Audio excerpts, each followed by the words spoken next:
Hi everyone! Today we'll be showing you two important core exercises, the dead bug and the bird dog. These exercises help strengthen your core, improve balance, and protect your lower back. But before we begin, let's warm up. Warm up.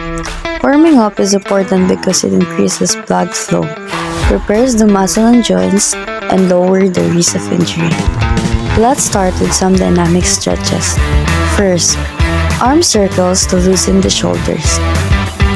Next, trunk twist to activate the core and spine. And then, leg swings to prepare the hips and legs. Now that we're warmed up, let's move on to our first exercise, the dead bug. Dead bug exercise. The dead bug is done while lying on your back. It's great for strengthening the abs, improving coordination, and protecting lower back. First, basic dead bug. Lie on your back with arms straight up and knees bent at 90 degrees. Slowly lower your right arm and left leg. Then return and switch sides. Remember, keep your lower back flat on the mat. Second, single leg dead bug. From the same starting position, move one leg at a time while keeping arms still. This one is easier for beginners and helps you focus on engaging your core. Breathe out as you lower your leg.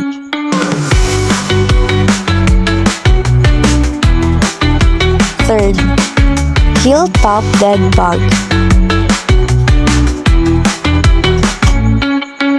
Start with knees bent at 90 degrees.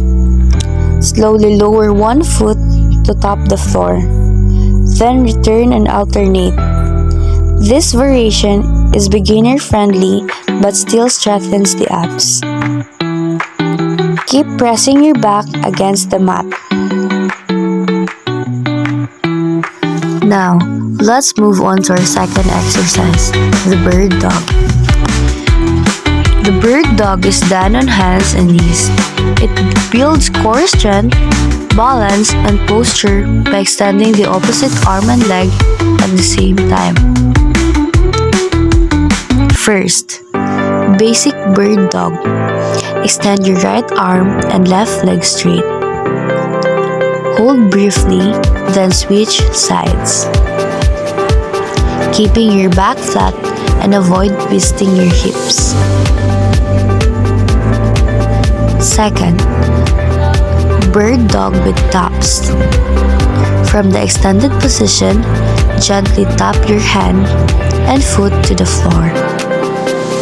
Then lift back up. Move slowly and with control. Third, bird dog hold. Extend one arm and opposite leg. Then hold for 5 to 10 seconds before switching sides. This builds endurance and stability in your core. Keep your head aligned with your spine. Now that we've finished exercises, let's cool down. Cooling down helps our heart rate return to normal, relaxes our muscles, and prevents soreness. We'll do 2 stretches. First, child's pose, to stretch the back and release tension.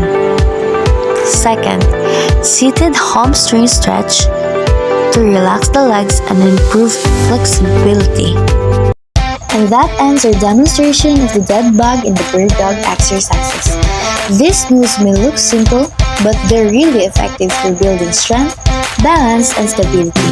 Thank you for watching, and remember, stay active and stay healthy.